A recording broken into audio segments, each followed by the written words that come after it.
Many have claimed its potency is too great to conquer. Philosophers, in their dusty study halls, have spent centuries trying to understand this mighty force.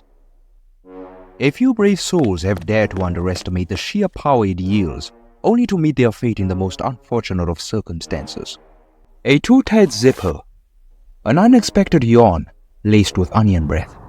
Yes, ladies and gentlemen, we are speaking of none other than the stench. The stench. The stench.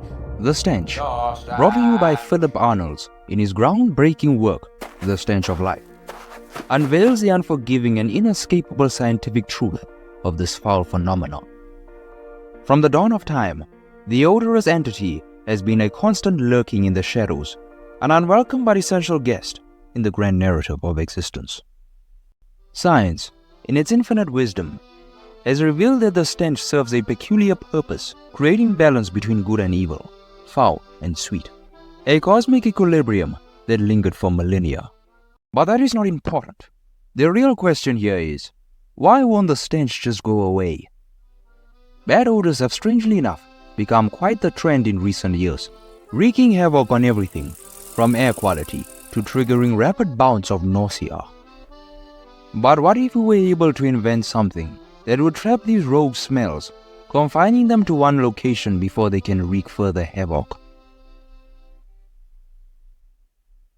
It was allegedly stated that a growing number of people have reported cases of quote-unquote unbearable smells. Reports claimed that these overpowering, lingering odors had led to public outrage, and in some extreme cases, to the actual arrest of individuals solely based on their offensive scent. The culprit, Richard J. Watson, who hadn't had a bath in ages. The story goes like this. Richard J. Watson, a man who had, in his own words, lost it all, heartbroken and despondent after being unjustly dismissed from the only job he knew. Richard found himself slipping further into obscurity. The respect he once commanded from his neighbors faded away. No longer did the milkman nod in his direction as he delivered the morning bottles. He sold his shiny car, his modest home, and even parted ways with his girlfriend. He was angry, bitter. That's it! That's it! That's it! That's the final straw! Knowing the townspeople's obsession with cleanliness and fresh scents, Richard concocted a peculiar plan for revenge. He simply stopped bathing. With no house to tie him to the town's pristine image, Richard roamed freely, his odor growing fouler by the day. It wasn't long before the townsfolk began noticing the nauseous presence that lingered in the air. Whispers spread like wildfire, and soon the authorities were notified of the man with the stench. In a bizarre twist of justice, Richard J. Watson found himself facing an unusual charge. He was formally accused of foul smell. This is where experts, myself included, enter the scene.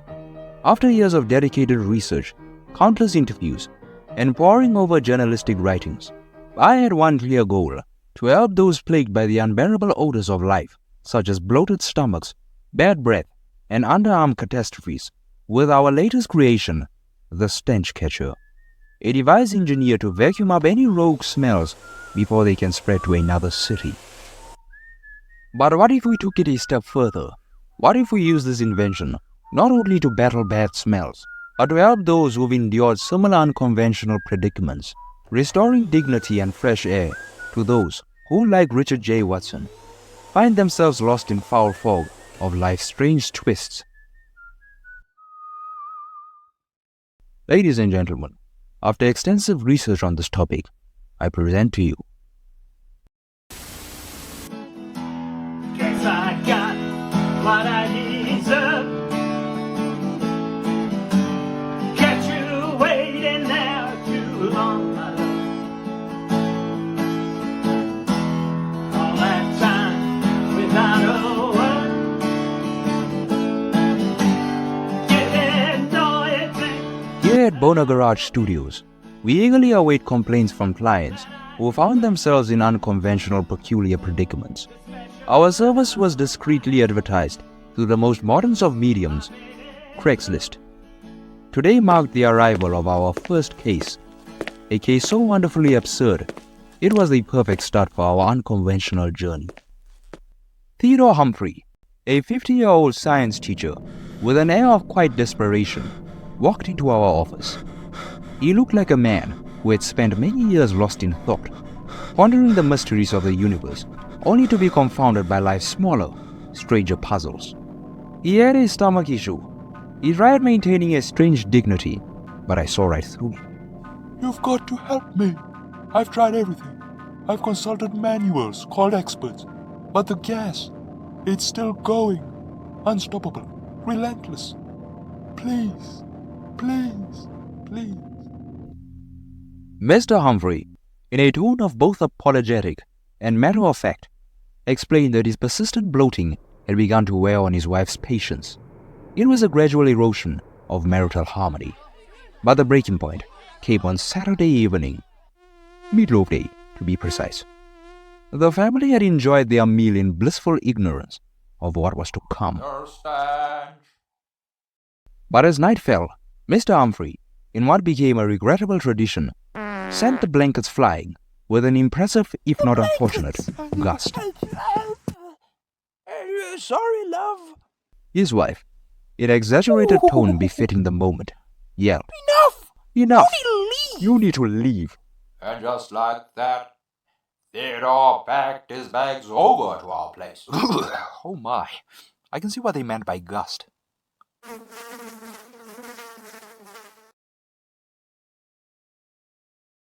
It quickly became apparent that consulting a gas specialist would do little to redeem Mr. Humphrey's particular dilemma. No, this required more. Creative approach. With pens in hands, my team and I assembled around the table. We needed a plan, something unconventional, yet undeniably effective. And so, with a sense of both purpose and curiosity, we began. The plan went as follows.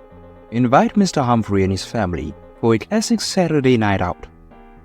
Once the pleasantries had been exchanged, we would usher Mr. and Mrs. Humphrey into our specially prepared room, crafted as a complimentary romantic setting naturally. The centerpiece of their evening would, of course, be a meal of meatloaf. After dinner, we would discreetly lock them inside the room, ensuring no escape from either party. The room would be sealed, no bathrooms, no windows, and only a tiny air vent to allow for the barest of breathing. We anticipated that once inside, the meatloaf would begin its inevitable effects on Mr. Humphrey's gas system. At this critical moment, he would deploy our invention, the stench catcher.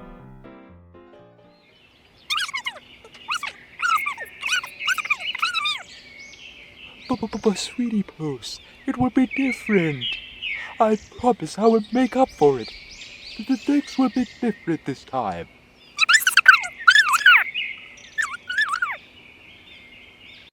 But sweetie Puss. No buts! Good evening, Miss Sweetie Puss. I began, with an air of theoretical sincerity, addressing Miss Humphrey as she settled into her chair. I've invited both of you here tonight in hopes of, shall we say, rekindling the embers of your relationship. But first, let us have a toast. After raising our glasses and indulging in several rounds, we set the wheel in motion. It was only a matter of time, roughly 20 minutes to be precise, before the couple would retire for the night. Knowing this was our window, we swiftly locked the room, securing them in the cozy confined quarters.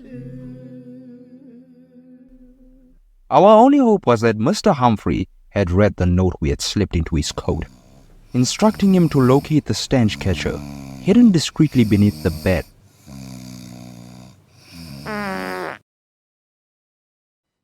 Theodore, I've had enough of your nonsense. No more! Please, just a minute, sweetie Puss. Why won't the door budge? Where are the windows?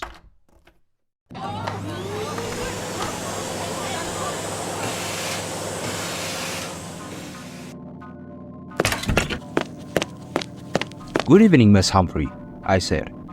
I believe I heard a little commotion. I just wanted to check and make sure everything was right.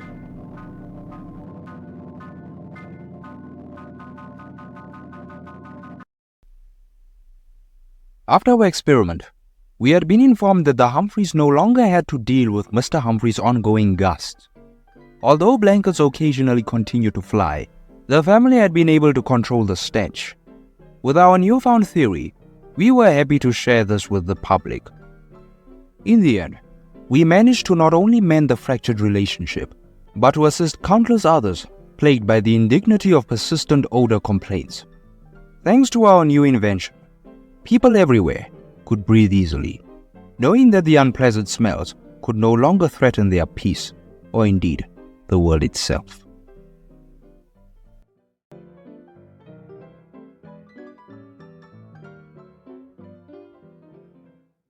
Kiss me goodnight, Sergeant Major.